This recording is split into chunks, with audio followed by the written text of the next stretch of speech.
Welcome to my YouTube channel accountancy class 12 के अंतिम chapter में हम लोग पहुंच गए हैं जो है कैश फ्लो स्टेटमेंट्स।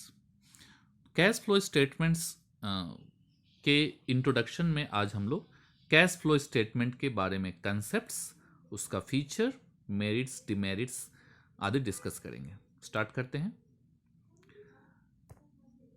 सबसे पहले हमें कैश फ्लो स्टेटमेंट का कंसेप्ट जानना है, क्या होता है, उसका कंसेप्ट क्या है।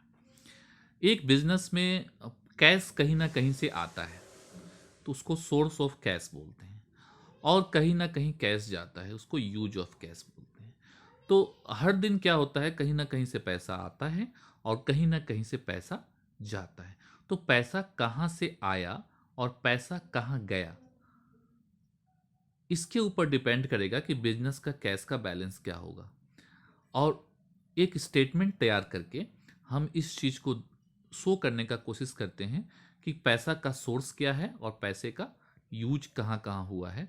तो उस स्टेटमेंट को हम लोग बोलते हैं कैश फ्लो स्टेटमेंट।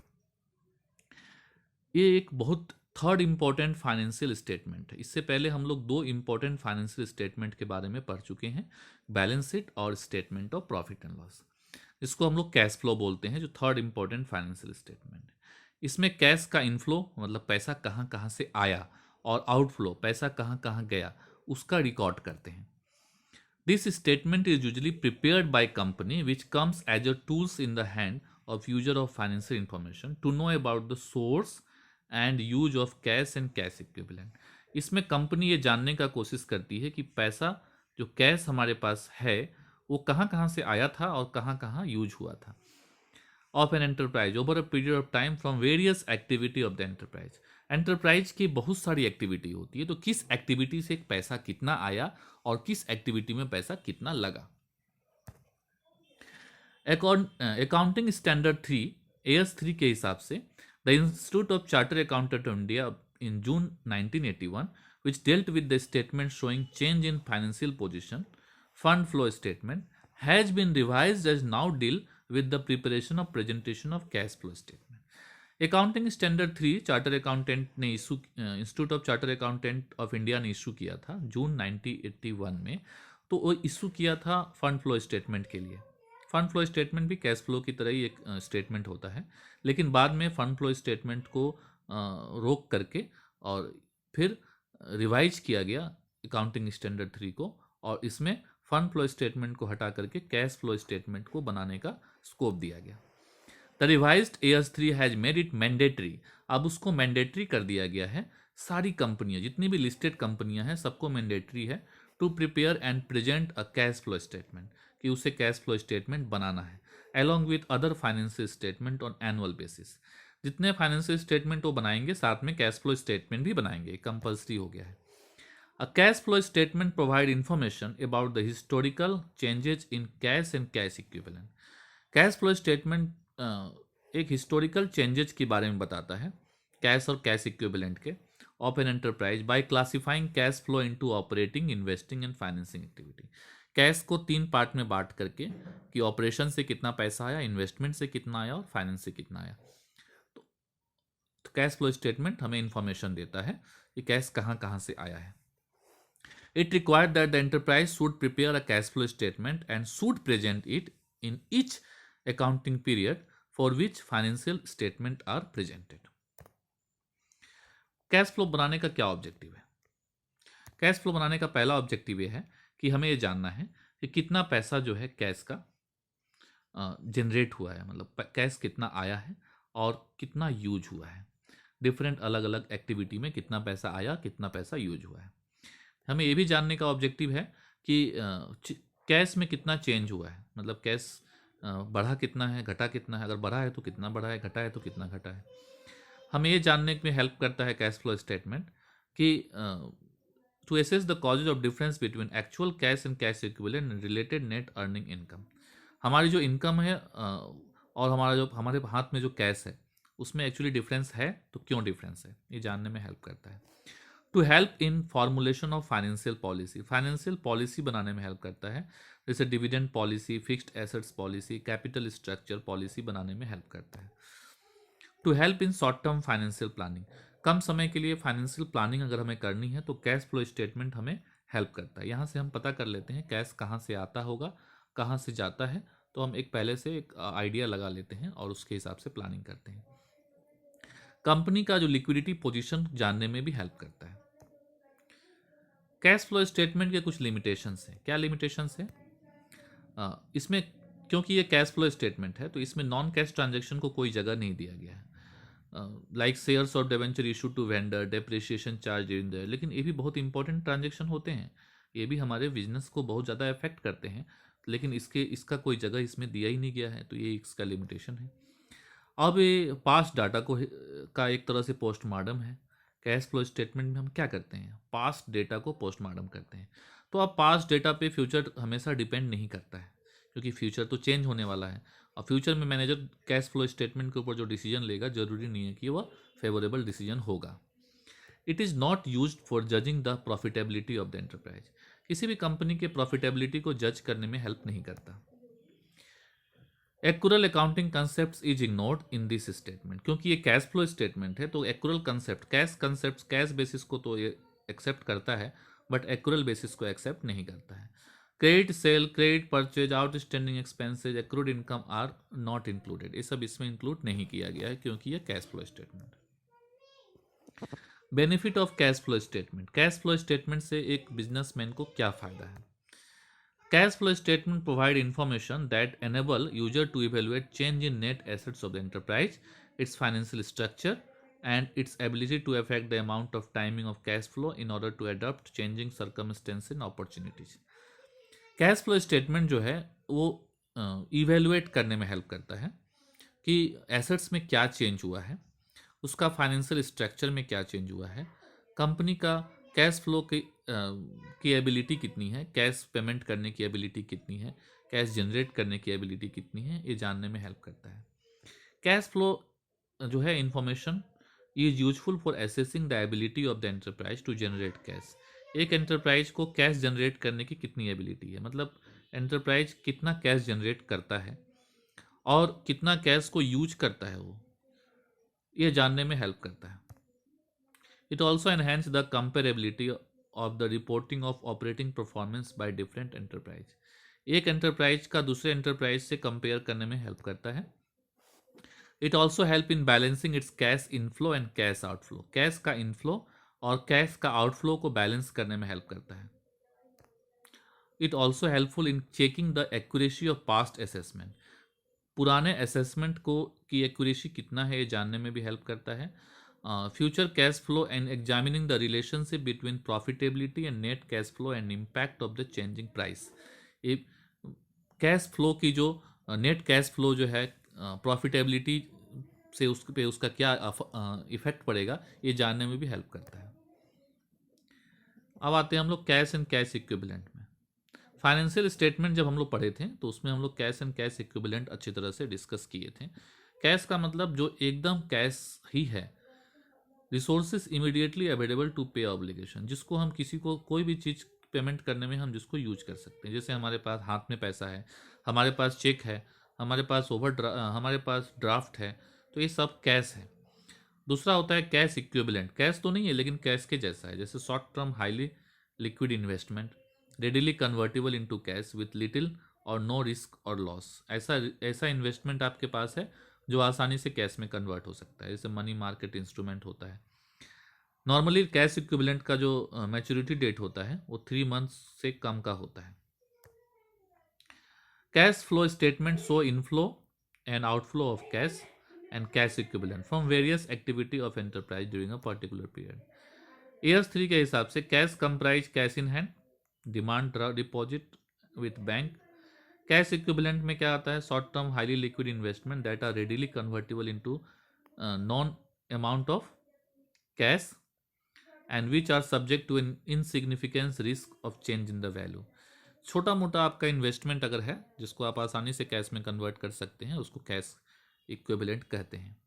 लेकिन अगर कोई इन्वेस्टमेंट ऐसा है जिसका जो लॉन्ग टर्म है उसको हम कैश इक्विवेलेंट में नहीं ट्रीट कर सकते। Investment normally qualify cash equivalent तभी बोलेंगे जब शॉर्ट मैच्योरिटी होगी, जैसे 3 मंथ और उससे कम का मैच्योरिटी होगा तो उसे हम कैश इक्विवेलेंट मानेंगे। इन्वेस्टमेंट अगर हम शेयर में किए हैं तो उसको कैश इक्विवेलेंट में नहीं रखा जाता है। क्यों? क्योंकि उसमें रिस्क ज़्यादा होता है, कैश कम हो जाने का रिस्क होता है। Example, preference share of a company acquired shortly before their specific redemption date, provided there is only insignificant risk of failure of the company to repay the amount of maturity।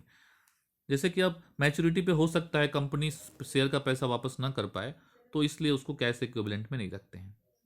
Short term marketable security अगर है कुछ which can be readily convertible into cash, treated as cash equivalent, उसको हम लोग cash equivalent मानते हैं। And liquidable in immediately without considerable change in value, बिना value change किए उसको हम आसानी से कैश में कन्वर्ट कर सकते हैं, इसलिए उसको कैश इक्विवेलेंट मानते हैं। कैश फ्लो क्या होता है?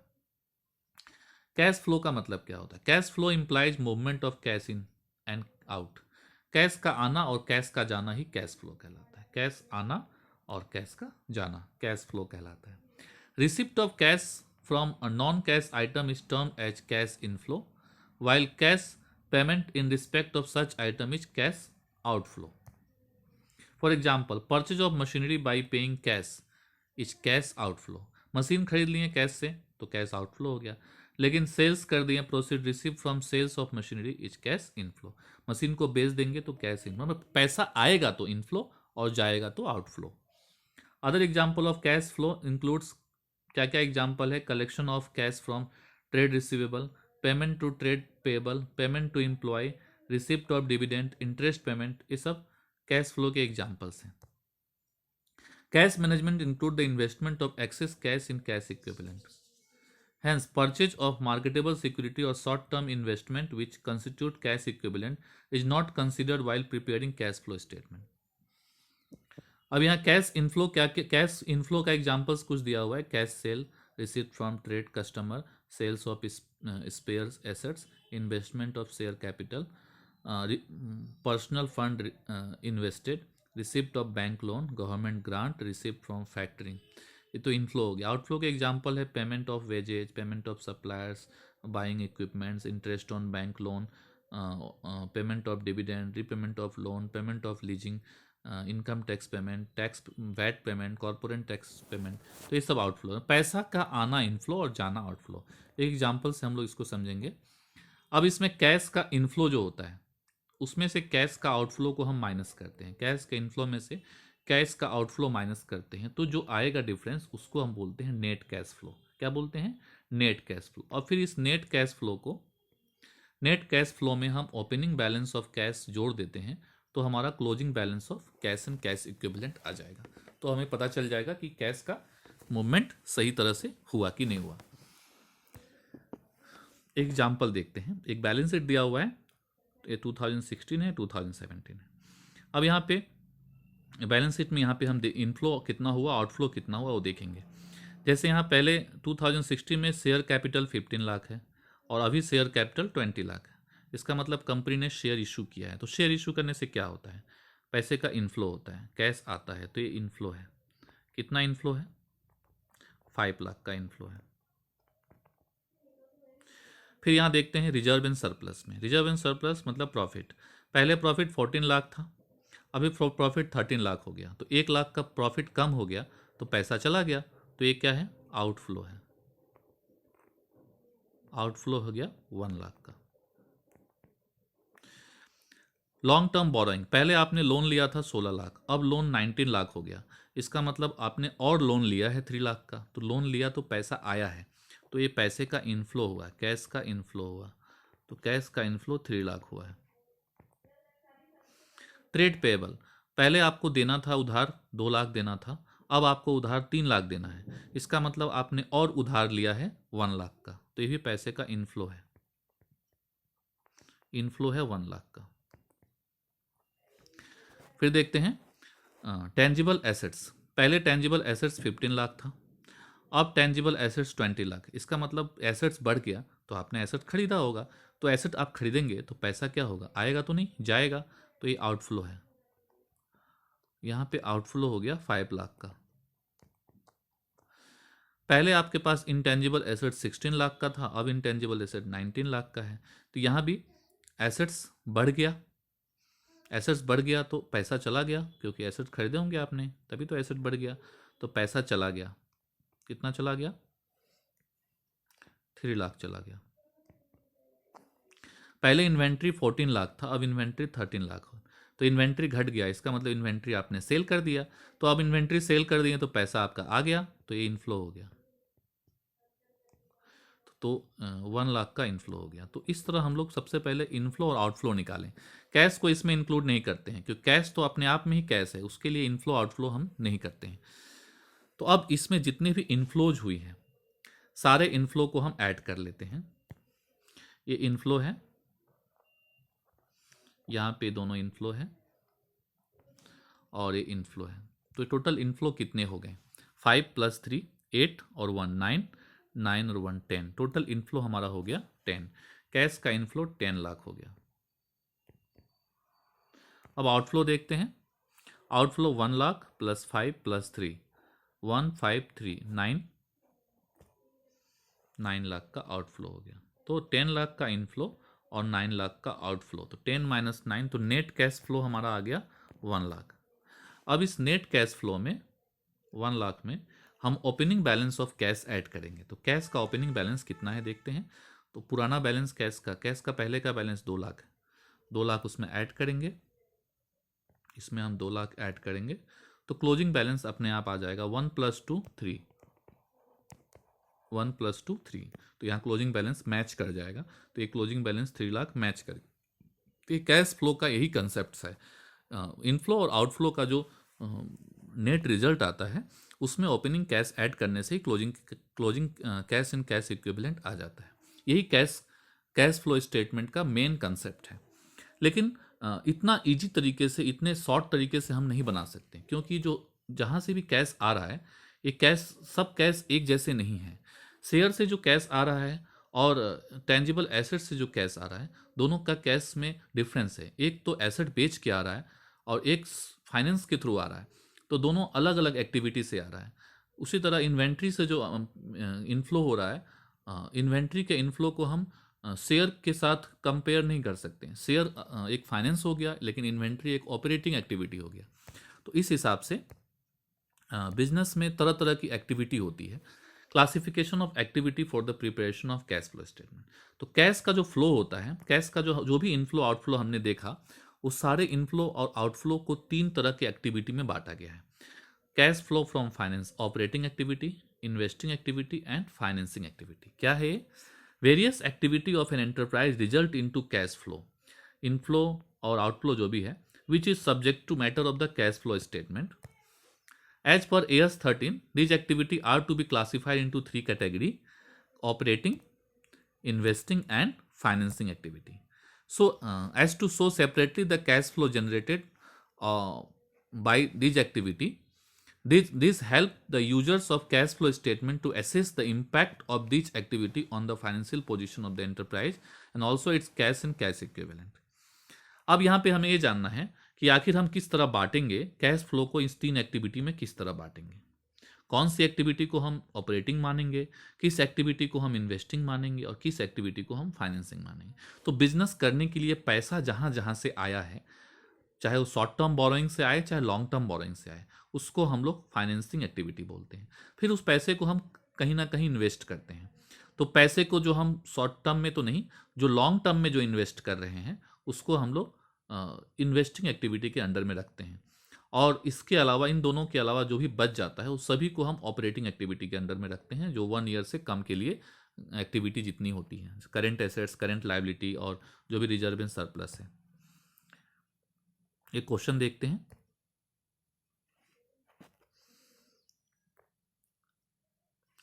यही क्वेश्चन को हम लोग इस बार एक्टिविटी के हिसाब से बनाते हैं। जैसे अगर फिर से देखते हैं, यहाँ पे शेयर कैपिटल 15 लाख था, फिर 20 लाख हो गया, तो मतलब इनफ्लो हो गया 5 लाख का। रिजर्व एंड सरप्लस 14 था, 13 हो गया, तो आउटफ्लो हो गया 1 लाख का। फिर लॉन्ग टर्म बोरोइंग 16 लाख था, 19 हो गया, तो हम इनफ्लो हो गया, पैसा आ गया, तो इनफ्लो हो गया 3 लाख का। ट्रेड पेबल 2 था, 3 हो गया, पैसा आ गया, तो इनफ्लो हो गया 1 लाख का। 15 लाख का एसेट था, 20 लाख हो गया, तो एसेट खरीद लिया हमने तो पैसा चला गया, तो आउटफ्लो हो गया 5 लाख का। 16 लाख का एसेट्स था, 19 हो गया, तो फिर पैसा आ गया, सॉरी एसेट्स आ गया, तो हमने खरीद लिया एसेट्स, तो पैसा चला गया तो आउटफ्लो हो गया, पैसा चला गया तो आउटफ्लो हो गया। इन्वेंट्री पहले 14 था, 13 है, तो इन्वेंट्री हमने बेच दिया, बेच के पैसा आएगा, तो पैसा आ गया तो इनफ्लो हो गया। तो ये हमारा इनफ्लो आउटफ्लो है। लेकिन अब इसको इनफ्लो आउटफ्लो के हिसाब से नहीं, अब एक्टिविटी के हिसाब से हम इसको बांटेंगे। तो पहला एक्टिविटी है cash flow from operating activity. Operating activity कैसा किसको बोलते हैं? जो फाइनेंस और इन्वेस्टमेंट को छोड़ के जितनी एक्टिविटी होती है सबको ऑपरेटिंग बोलते हैं। इसमें देखते हैं, सबसे पहले आएगा reserve and surplus. Operating activity में रिजर्व एंड सरप्लस आता है। तो रिजर्व एंड सरप्लस से यहाँ कितना आउटफ्लो है? रिजर्व एंड सरप्लस से आउटफ्लो हुआ है, कितना आउटफ्लो हुआ है? रिजर्व एंड सरप्लस से 1 लाख का आउटफ्लो हुआ है। फिर दूसरा आता है ट्रेड पेबल। जो शॉर्ट टर्म चीज़ें हैं सभी cash flow from operating activity में आता है। ट्रेड पेबल से इनफ्लो हुआ है, कितना इनफ्लो हुआ है? ट्रेड पेबल से 1 लाख का इनफ्लो हुआ है। उसके बाद इन्वेंट्री जाएगा, इन्वेंट्री से इनफ्लो हुआ है, कितने का इनफ्लो हुआ है? 1 लाख का इनफ्लो हुआ। तो इसका मतलब cash flow from operating activity से 2 लाख का इनफ्लो हुआ है और 1 लाख का आउटफ्लो हुआ है। तो इसका नेट रिजल्ट 1 लाख हुआ। इसको अगर हम नेट देखते हैं, नेट रिजल्ट की बात करें तो ये 2 लाख का इनफ्लो और 1 लाख का आउटफ्लो, तो नेट आ गया 1 लाख का ये इनफ्लो हुआ। तो cash flow from operating activity कितना आ गया? 1 लाख का इनफ्लो हुआ। अब नेक्स्ट है cash flow from investing activity. Investing activity हम पैसा को इन्वेस्ट करते हैं, तो इन्वेस्ट शॉर्ट टर्म में करते हैं, लॉन्ग टर्म में करते हैं। तो यहाँ लॉन्ग टर्म में मतलब फिक्स्ड एसेट्स में जो हम इन्वेस्ट कर रहे हैं उससे मतलब है हमें। तो फिक्स्ड एसेट्स में जो भी इन्वेस्ट कर रहे हैं उससे हमें कितना इनफ्लो हो रहा है वो देखना है। तो टेंजिबल एसेट से आउटफ्लो हुआ है, कितना आउटफ्लो हुआ है? 5 लाख का आउटफ्लो हुआ है। और इनटेंजिबल एसेट से कितना आउटफ्लो हुआ है? उससे भी आउटफ्लो ही हुआ है, उससे भी 5 लाख का आउटफ्लो हुआ, नहीं 3 लाख का आउटफ्लो हुआ। और इनफ्लो 0 हुआ, कुछ इनफ्लो नहीं हुआ। तो नेट रिजल्ट क्या आया इसका? इसका नेट रिजल्ट आएगा, नेट रिजल्ट आया -8 लाख का, क्योंकि इनफ्लो कुछ नहीं है, आउटफ्लो 8 लाख है। अब देखते हैं फाइनेंसिंग एक्टिविटी। फाइनेंस कहाँ कहाँ से आता है? शेयर से पैसा आता है, तो शेयर, और दूसरा लॉन्ग टर्म बोरोइंग से पैसा आया है। तो इन दोनों से इनफ्लो कितना हुआ, आउटफ्लो कितना हुआ? शेयर से इनफ्लो हुआ है 5 लाख का, शेयर से इनफ्लो 5 लाख का हुआ। और लॉन्ग टर्म बोरोइंग से इनफ्लो हुआ है 3 लाख का, लॉन्ग टर्म बोरोइंग से इनफ्लो हुआ 3 लाख का। आउटफ्लो इसमें कुछ नहीं है, आउटफ्लो नील है। तो अब इससे नेट रिजल्ट क्या आया? नेट रिजल्ट क्या आएगा इसका? इस सभी का नेट क्या आएगा? नेट में आउटफ्लो नहीं होगा, नेट में इनफ्लो ही होगा 8 लाख का। तो अब हम देखें cash flow from operating activity में 1 लाख का इनफ्लो हुआ है। तो cash flow from operating activity 1 lakh का inflow. Cash flow from investing activity, investing activity में 8 लाख का नेगेटिव आउटफ्लो हुआ है, इसमें नेगेटिव है 8 लाख का। फाइनेंसिंग एक्टिविटी की बात करें तो इसमें 8 लाख का पॉजिटिव है। अब इस तीनों का टोटल करेंगे तो नेट कैश फ्लो आएगा। तो 8 से 8 माइनस कट गया तो 1 लाख आ गया नेट कैश फ्लो। अब इस नेट कैश फ्लो में opening cash and cash equivalent add करेंगे। तो opening cash and cash equivalent 2 lakh है, 2 लाख इसमें ऐड करेंगे तो closing cash and cash equivalent आएगा। तो इस तरह कैश फ्लो को हम 3 एक्टिविटी में बांटते हैं, ऑपरेटिंग एक्टिविटी, इन्वेस्टिंग एक्टिविटी और फाइनेंसिंग एक्टिविटी। इसी के साथ ही कैश फ्लो स्टेटमेंट का बेसिक कंसेप्ट यही समाप्त होता है। अगले वीडियो में अलग अलग एक्टिविटीज के ऊपर हम लोग डिस्कशन करेंगे। इसी के साथ ही ये टॉपिक यहीं समाप्त होता है। Thank you very much.